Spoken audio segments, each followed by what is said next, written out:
지난주에 우리가 살펴본 내용은 안식에 대한 것입니다.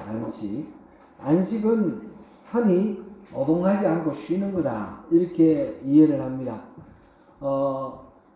유대교의 안식일에서 주님의 날 주일로 이렇게 바뀌었는데, 주일과 안식일도 같은 그런 의미로 이해를 해서 주일날 또 일 안 하고 쉬는 것이 좋다. 그리고 직장 안 나가고 교회에서도 예배 빨리 드리고 집에 가서 푹 쉬는 것이 안식일의 의미에 맞다, 이렇게 이제 이해를 하는 경우들이 많이 있죠.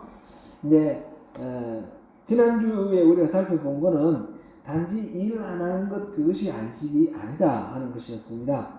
분명히 주의 날은 안식일의 의미가 살아나는 것이 좋습니다. 그것이 이제 초대교회에 안식일을 지키던 유대교의 전통대로 살다가 부활하신 예수님의 그 부활을 기념하는 그 주의 첫째 날, 그러니까 주일날 예배하고 모여서 함께 예배한 그것이 주일로 이렇게 정착하게 되었죠. 일하는 것은 그 창세기 3장 말씀에 비춰볼 때 타락한 이후에 땀을 흘리고 수고를 해야지 먹고 살 수 있다 했기 때문에 하나의 저주가 아닌가, 징계가 아닌가, 이런 이해를 할 수 있는데, 그러나 타락 이전에도 분명히 일을 했다는 것을 우리가 봤습니다.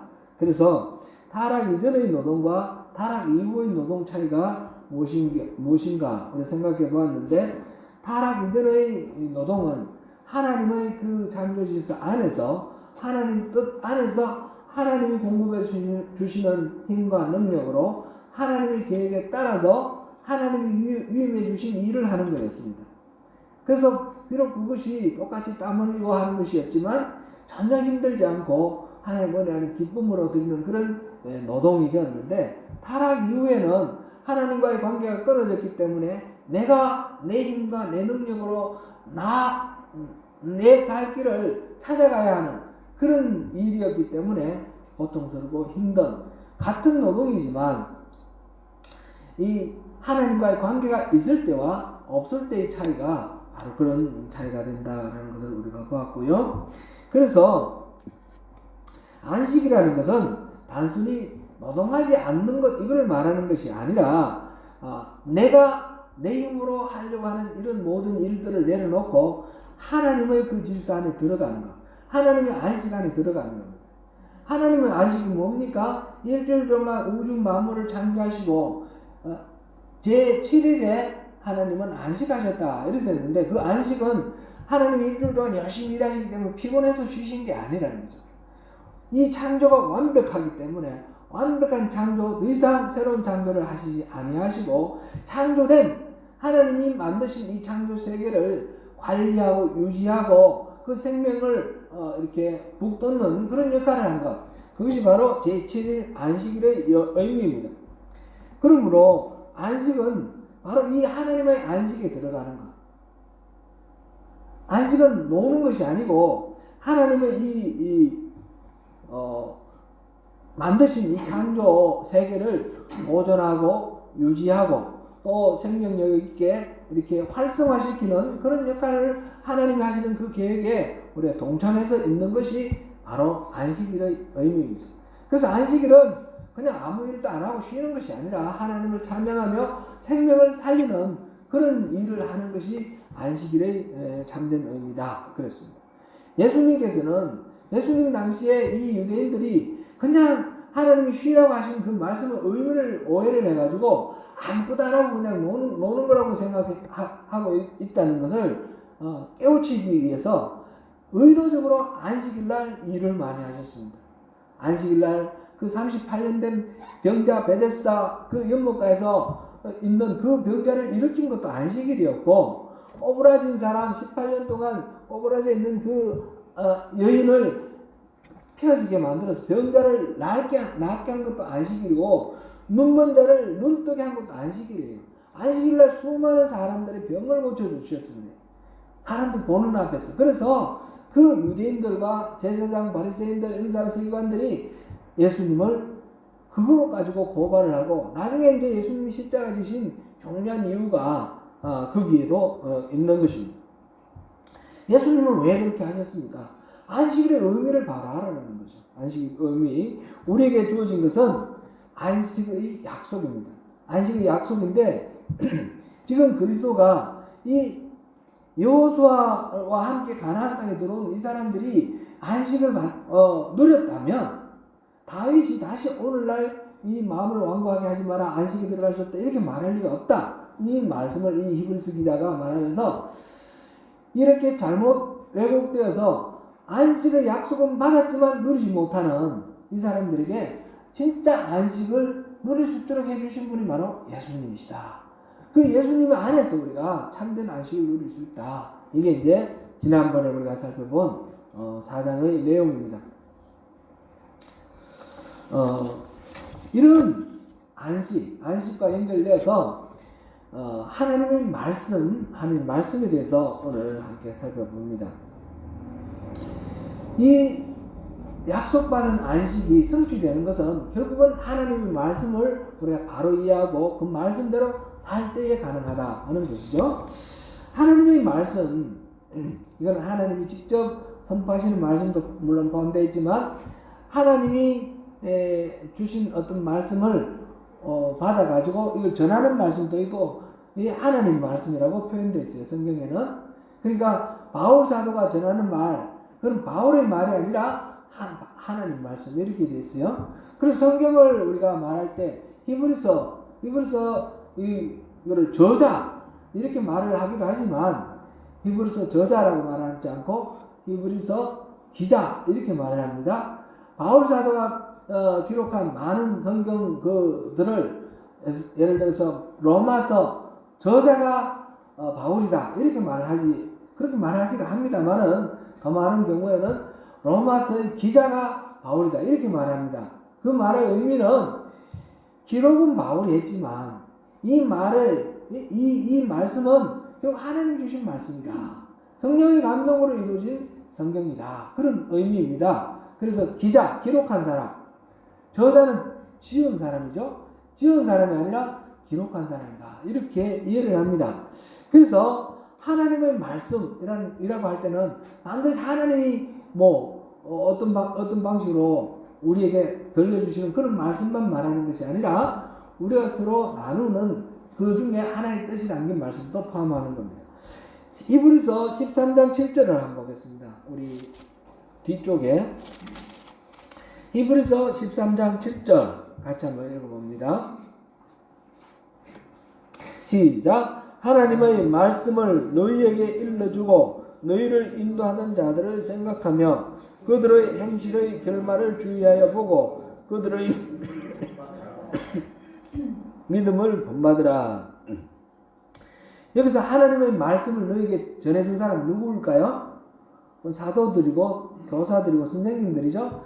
그들의 입에서 나온 말이 하나님의 말이다라고 말을 하는 거예요. 그러니까 하나님의 말씀이라고 할 때는 하나님 말씀이라고 할 때는 직접 하나님이 하신 말씀만이 아니라 그것도 포함하고 그 다음에 우리가 서로 하나님을 대신해서 서로 전하는 하나님의 뜻, 하나님의 메시지 그것도 포함합니다. 그래서 우리 오늘 본문 히브리서 4장 12절에서 하나님의 말씀은 살아있고 활력이 있어 이렇게 말할 때 하나님의 말씀은 바로 하나님의 말씀을 서로 전하고 권하는 이 말씀들이에요. 이게 이제 성경 말씀도 여기에 이게 나중에 자리를 잡은 것이 성경 말씀이 되어 있고 성경 말씀으로 자리 잡기 전에 서로 전하던 이 말씀까지 포함합니다. 그래서 하나님의 말씀은 어떤 것인가 오늘 우리 생각해 볼 텐데 여기서 훌륭한 말씀이다. 좋은 말씀이다. 그냥 도덕적이고 귀하고 아름다운 말씀이다. 이런 정도의 이야기가 아니라는 겁니다. 하나님 말씀은 첫 번째로 뭐라고 그랬는가 하면 첫 번째로 뭐라고 했습니까? 특징을 살아있고 하나님 말씀은 살아있다는 거예요. 이 책에 기록되어 있는 문자로서 그냥 죽어있는 문자 또는 2000년 전에 이런 일이 있었더라 하는 역사적 기록 이것이 아니라 하나님 말씀은 살아있다는 것입니다. 현재 이것을 읽고 있는 우리가 이 말씀을 읽을 때 이 하나님 말씀은 살아있다라는 것입니다. 이사야서 55장 10절에서 11절 말씀 한번 보겠습니다. 같이 읽습니다. 시작. 이는 비와 눈이 하늘로부터 내려서 그리로 되돌아가지 아니하고 땅을 적셔서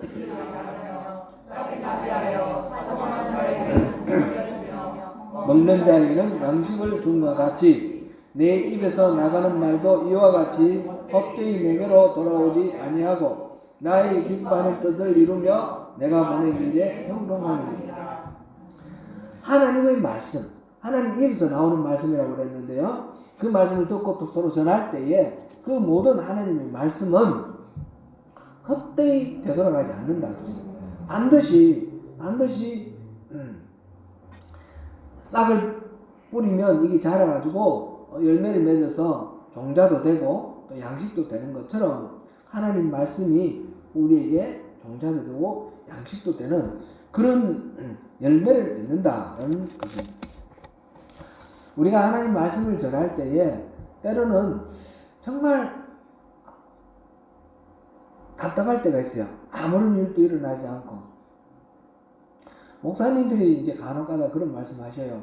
설교를 뭐 10년을 하고 20년을 했는데 별로 변화가 없다고. 사실은 변화가 없는 게 아닌데 엄청나게 막 변하는데 눈에 잘 안 보이니까 그런 말씀을 하시는데 그게 무슨 이야기입니까? 하나님 말씀이 능력이 없다는 뜻인가요? 그러면 잘못된 이해죠. 하나님이 계시해 주시는 하나님의 말씀에는 생명의 능력이 있습니다. 살아 있습니다. 살아 있기 때문에 반드시 적절한 조건이 되면 이것이 자라고 싹을 틔우고 자라고 열매를 맺게 되어 있습니다. 한 10년 전에 제가 이제 저걸 찾아봤더니 12년 전에 2007년 제가 미리 말씀을 안 드렸는데 정인호 집사님 유튜브에서 한번 찾아봐 주세요. 투탕카멘의 완두콩 투탕카멘의 완두콩 찾아가지고 사진 여기 그림 한번 올려봐 주세요. 우리 조국 대한민국 그 광릉에 가면 국립수목원이 있어요. 거기에서 투탕카멘의 완두콩 5알을 이집트에서 입수를 해가지고 그걸 이제 싹을 틔웠어요. 투탕카멘은 BC 1300년 정도에 살던 이집트의 왕입니다. 그 피라미드를 발굴해서 그 안에서 완두콩 씨앗을 발견을 한 거예요. 그럼 지금으로 따져보면 3300년 전이에요. 이 완두콩이 이게 싹이 날까 안 날까 막 그랬는데 이 우리나라 국립수목원에서 이거 싹을 틔웠어요. 그래가지고 열매를 주렁주렁 많이 맺었습니다. 그 사진이 인터넷에 나와 있더라고요. 그 사진도. 투탕카멘 왕의 이 완두콩 3300년 동안 이 그냥 그대로 있었어요. 돌멩이 같이 그대로 있었어요. 죽었습니까? 안 죽었어요. 여기 살아있었어요. 또 어떤 그 집터에서 벽시를 발견했어요. 벽시. 1만 년 된 벽시. 그것도 싹을 틔우려고 그랬는데 틔웠는지 안 틔웠는지 그거는 제가 확인을 못했습니다. 아마 틔웠을 거예요. 그것도. 이게 탄소가 돼가지고 완전히 탄화되지 않고 그대로 남아있는 씨앗이 있는 거예요. 그대로 남아있는 씨앗, 이거는 그 안에는 생명이 있으면 반드시 싹을 틔울 수 있습니다. 투탕카멘의 완두콩 그림 찾으시면 저는 넘어가겠습니다만은 그림을 올려주십시오. 하나님의 말씀을 우리가 볼 때 아무런 소용없고 공만 메아리 같이 여기 나왔네요. 투탕카멘 완두콩 꽃이 있고 위에 완두콩이 매달려 있어요. 보통 우리가 아는 완두콩은 초록색이에요. 연두색, 초록색. 근데 저 콩은 싹을 틔워서 보니까 자주 색깔이에요. 자주 색깔. 이 열매가 이게 자주 색깔이에요. 자주 색깔. 손으로 이렇게 받치고 있네요. 그죠? 예? 그 그림이에요. 3300년 됐지만 생명이 있으면 싹을 틔웁니다. 하나님 말씀 우리가 봤을 때 전혀 아무런 영향력도 없고 죽어버린 것 같은 그런 거지만, 그러나 그 하나님 말씀 자체가 생명이 없어서 그런 것이 아니라는 거예요. 적절한 온도와 습도 이게 제공되고 그 좋은 밭이 제공됐을 때 저 완두가 3,300년 만에 싹을 틔웠던 것처럼 하나님의 말씀도 적절한 그런 조건이 되면 이 싹을 틔우게 되어 있어요. 이게 만약 하나님 말씀을 들었는데 내게 아무런 변화가 없고 하나님 말씀 그냥 아무 영향력이 없다 그러면 그거는 하나님 말씀이 잘못된 게 아니라 내가 지금 하나님 말씀을 싹을 틔울 조건이 안 돼 있다는 거예요. 내가 누군가에게 전했는데 그것이 아무런 결실을 못 맺는다면 지금 이 사람에게 그 싹을 틔울 만한 그런 상황이 안 돼 있다는 것을 말합니다. 그러니까 그랬을 때 우리가 포기를 하거나 낙심을 할 필요가 없습니다. 하나님 말씀에는 생명력이 있다는 것을 확인할 필요가 있습니다. 베드로전서 1장 23절 말씀 보겠습니다.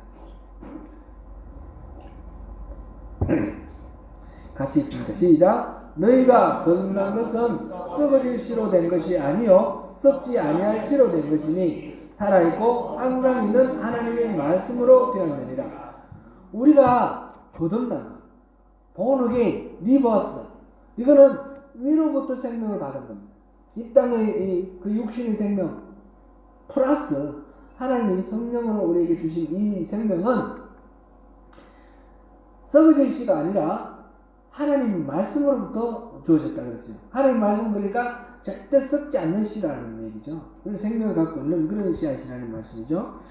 우리가 거듭나서 이렇게 하나님의 생명을 누리게 되는 것은 그 하나님 말씀의 그 생명력이 있기 때문에 그렇습니다. 뿐만 아니라 그 하나님 말씀은 우리를 단지 살아있기만 할 뿐만 아니라 거듭나게 할 뿐만 아니라 또 성숙하고 자라게 그렇게도 합니다. 베드로전서 2장 2절 말씀입니다. 같이 읽습니다. 갓난 아기들 같이 순전하고 신령한 것을 사모하라. 이는 그로 말미암아 너희로 구원에 이르도록 자라게 하려 함이라. 여기서 순전하고 신령한 젖을 사모하라 그랬는데 이 사모해야 할 순전하고 신령한 젖이 무엇입니까? 바로 하나님의 말씀을 말합니다. 하나님의 말씀을 우리가 사모하고 그것을 공급받으면 하나님 말씀의 영양분이 우리를 자라게 한다는 것입니다. 구원에 이르도록 자라게 하는 그런 영양분이 된다. 영적인 영양분이 된다는 것입니다. 하나님의 말씀을 들을 때나 전할 때 우리가 바로 이 부분을 주의 깊게 살펴야 됩니다. 내가 들을 때나 전할 때 하나님 말씀이 생명의 싹을 틔우고 자라는가, 아무 변화가 없는가, 그거를 우리가 주의 깊게 살피고 아무런 변화가 없다면 여기에 뭔가 문제가 있는 것이고 조건이 안 갖춰진 것입니다. 내가 말씀을 듣는데 내게 아무런 열매를 못 맺었다면 내 자신을 바라보고 나를 이제 점검을 해야 되는 것이죠. 그래서 바로 싹을 틔우고 열매를 맺을 수 있도록 내가 그 하나님 말씀에 반응하고 순종하고 그렇게 나갈 때에 이것이 우리가 여기서 앞서 말씀 우리가 나눈 그 약속된 안식 그거를 누릴 수가 있습니다. 그렇지 않고 내가 말씀을 듣고 아무렇지 않고 변화가 있든 없든 상관없으면 그 안식에는 우리가 이룰 수가 없다는 것입니다. 그 안식에 이룰 수 있는 방법은 바로 이 말씀이라는 겁니다. 하나님의 말씀. 때로는 반응이 더디고 효과가 없다고 느끼더라도 말씀의 문제가 아니라 바로 이 말씀을 싹 틔우는 조건의 문제, 나의 문제고 내가 씨를 뿌리는 이 토양의 문제라는 것을 생각하면서 이걸 가꾸고 다듬고 그래서 싹을 틔우도록 해야 합니다. 그 다음에 우리가 또 생각해야 될 것은 두 번째로 하나님의 말씀은 살아있고 그 다음에 활력이 있어. 그렇습니다. 활력이라는 말은 그전에는 운동력이 있어 이렇게 표현을 했는데 이거는 이 헬란 말로 에네르게스입니다. 에네르게스 이거는 요즘 영어로 무슨 말이 되는지 알겠죠? 에너지가 됐습니다. 에너지. 바로 힘, 에너지, 능력, 파워 이것이 됐습니다. 하나님의 말씀은 바로 능력이 있다는 것입니다. 영혼을 구원하는 능력이 있습니다. 로마서 1장 16절 함께 보겠습니다. 내가 복음을 부끄러워하지 아니하노니 이 복음은 모든 믿는 자에게 구원을 주시는 하나님의 능력이 되니라. 먼저는 유대인에게요 그리고 헬라인에게라. 앞서 그 생명이 있다는 말 리버스 본어게인 거듭남의 생명이 있다는 말하고 비슷하지만 그는 생명 자체가 있는 것이고 이걸 살리는 능력이 있다는 초점 맞춰서 우리가 살펴본 하나님의 말씀입니다. 그렇게 복음은 믿는 자에게 구원을 받게 하는 그런 능력이 있습니다. 또 이 믿는 자는 그러기 위해서 회개하게 하는 능력이 있습니다. 우리 죄를 깨닫고 죄를 돌이킬 수 있는 그런 능력이 바로 이 하나님의 말씀 안에 있습니다. 어거스틴 있죠? 어거스틴, 아우구스티누스. 어거스틴이 300년대 사람이죠? 300년대 사람인가요? 300년대에서 400년 이렇게 사람인데 이 사람이 마니교의 제2인자가 됐어요. 마니교라는 그 종교 집단의 넘버 2가 된 거예요. 그래가지고 어머니 모니카는 이 아들이 예수를 믿고 이렇게 돌아오도록 그렇게 기도를 하는데 이 아들이 자기 마음대로 사는 거예요. 그렇게 자기가 이제 스스로 말할 때 방탕하게 하나님을 대적하고 살았다 그랬는데 이 사람이 어느 날 밀라노에 있는 어떤 집에 정원에서 이렇게 누워서 낮잠을 자고 있었어요. 낮잠을 자고 있었는데 아이들이 막 떠드는 소리가 들리는 거예요. 근데 집어들어라, 읽어라 이런 소리가 들리는 거예요. 보니까 애들 노는 게 안 보여요. 애들 노는 게 안 보이는데 그런 소리가 들리는 거예요. 이게 무슨 소리일까? 그리고 두리번두리번 하고 있는데 성경이 있는 거예요. 성경책이 있어가지고 그 성경책 이 성경책이 있네. 그리고 집어서 펴서 읽었는데 그게 바로 로마서 13장 13절에서 14절 말씀 그때 눈에 확 들어왔어요. 그게 우리 같이 한번 읽어보겠습니다.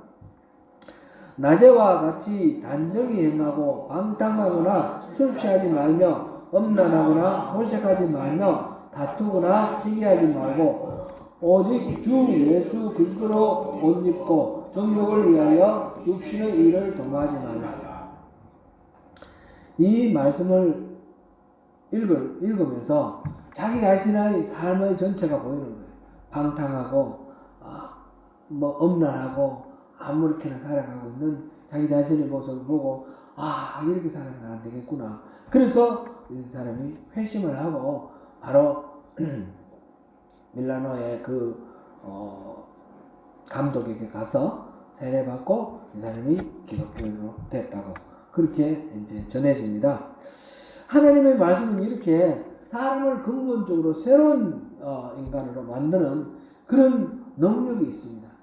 죄를 회개하고 죄의 모든 억압 그 사슬로부터 벗어나서 참으로 참된 자유를 누릴 수 있는 그런 자유인으로 만드는 능력이 있습니다. 하나님 말씀은 이렇게 한 사람을 성결하게 만들 뿐만 아니라 그를 계기로 해서 그 역사의 물길을 새롭게 만들어버리는 그런 능력이 있습니다. 우리가 아는 말틴 루터나 존 웨슬리 같은 사람, 바로 로마서 1장 17절 말씀, 의인은 오직 믿음으로 말미암아 사니라. 이 말씀에 부딪혀서 수도 없이 읽던 그렇게 익숙한 말씀이지만 그 말씀의 깊은 의미를 깨닫게 되었을 때에 그의 삶을 변화시켜 줬고 바로 종교개혁의 지도자가 되었습니다. 10월 이날 마지막 주가 종교개혁주일인데 그 종교개혁, 그래서 개신교가 탄생을 한 거죠. 하나님과의 이 관계, 친밀한 그 관계, 그것이 우리 신앙의 본질이라는 것을 깨달았습니다. 믿음으로 하나님과 바로 서자. 그래서 마틴 루터가 종교개혁을 했고, 그로부터 한 200년 후에 존 웨슬리도 같은 말씀으로 종교개혁을 합니다. 그래서 감리교가 나왔습니다. 이들은 유럽 사회를, 그 당시 1500년대 유럽 사회를 변화시켰을 뿐만 아니라 1700년대 영국을 변화시키고 미국을 변화시키고 그 이후의 역사를 통해서 우리 조국 대한민국, 우리의 나라를 또한 변화시켰습니다. 그런 능력이 바로 하나님의 말씀에서 나왔다는 것을 우리가 확인할 수 있습니다. 하나님의 말씀은 이렇게 살아있고 활력이 있을 뿐만 아니라 좌우의 날선 어떤 금보다도 예리해서 우리의 혼과 영과 관절과 골수를 찔러 쪼개기까지 한다 그랬습니다. 그리고 우리의 생각과 뜻을 판단한다 이랬습니다. 그래서 우리 이 영과 혼과 관절과 골수, 이거는 우리 인간을 만드는 어떤 네 가지 부품이다 이런 뜻은 아니에요. 우리 내면, 우리 인간을 만드는 우리 내면의 모든 것들, 숨겨져 있는 모든 것들 다 드러낸다. 그 하나님의 말씀을 콕 찔러서 어디도 숨어있지 않게 우리 내면 속에 있는 고통이나 아픔이나 거짓이나 악독한 생각이나 미혹된 마음이나 이런 모든 것들을 다 하나님 말씀이 건드리셔서 이것을 드러내주고 판단하게 해주신다. 그런 말씀입니다. 하나님의 말씀은 그렇습니다. 12절 13절 다시 한번 오늘 본문인데 읽어보겠습니다. 시작. 하나님의 말씀은 살아있고 활력이 있어 좌의 날선 어떤 분보다도 예리하여 혼과 영과 및 관절과 골수를 찔러 쪼개기까지 합니다. 또 마음의 생각과 뜻을 판단하니 지혜로 과감하지 아니하고 우리의 역사를 같이 예수 앞에 마음을 걸고 것 같이 드러납니다. 지금 이 말씀이 나오는 맥락이 뭔가 하면 하나님의 그 안식의 약속을 받았는데 우리 가운데 그 안식의 약속을 받아 누리지, 약속만 있는데 그 성취되지 못하고 이루어지지 못하는 그런 사람이 있을까? 그 염려가 된다. 그 말씀 속에서 그 다음에 출애굽한 이집트에서 출애굽한 이스라엘 백성들이 어떻게 안식을 잃어버렸는지, 안식을 누리지 못했는지 그 이야기를 하면서 그 뒤에 나온 이야기가 바로 이 하나님의 말씀 이야기입니다. 하나님의 말씀은 바로 우리 내면을 깊이 찔러서 우리 안에 하나님의 안식에 가지 못하게 만드는 모든 요소들을 드러낸다는 것입니다. 사탄은 거짓의 악입니다. 끊임없이 우리를 속입니다. 엉뚱한 길로 인도합니다.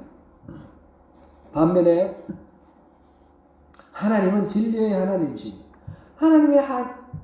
하나님이 하시는 일은 사단에 의해서 속아 넘어가 있는 우리에게 실상이 뭔가, 진실이 뭔가 이걸 계속해서 보여주시는 것입니다. 죄의 유혹으로 말미암아 마음이 완고하게 되어 있는 우리의 마음을 이거를 들여다보고 그래서 그 유혹과 그 속임 당한 그것을 일깨워 주시고 거기서 벗어날 수 있도록 하시는 것이 바로 하나님의 말씀입니다. 우리가 하나님의 말씀을 정직하게 대하고 믿음으로 받아들이면 그 말씀은 우리를 진실하고 거룩하게 만드실 것이고 우리가 그 말씀을 듣고도 마음으로 믿음으로 반응하지 아니하고 우리가 아무렇게만 대하면 그러면 하나님의 말씀은 우리를 변화시키지 아니하십니다. 이집트에서 출애굽한 그 이스라엘 백성들은 하나님을 끊임없이 경험하며 하나님의 음성을 들었지만 하나님을 그 음성에 순종으로 반응하지 않고 자기들의 어떤 필요를 채우는 데만 하나님을 부르고 하나님을 이용을 했습니다.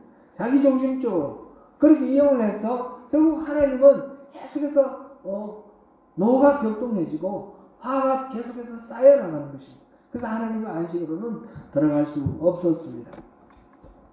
시편 103편 7절을 우리 한번 보겠습니다.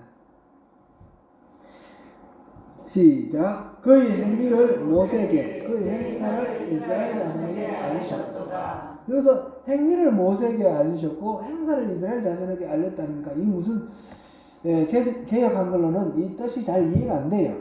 영어 성경 한번 봅니다. He made known his ways to Moses, his deed to the people of Israel. 모세에게는 그 길을 보여주었고 이스라엘 사람들에게는 그 행동을 deed, 행동을 하나님의 행동을 보여주셨다는 거예요. 기적을 보여주셨다는 겁니다.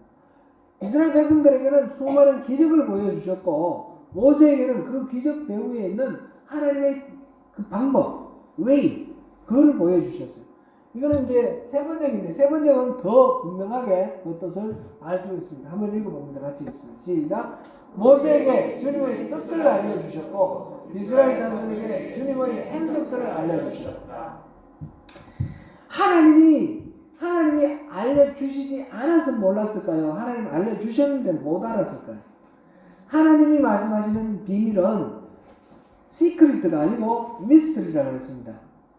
하나님이 감춰서 안 보여줘서 모르는 것이 아니라 하나님은 보여주셨는데 본론 들을 귀가 없어서 못 알아챘다는 거죠.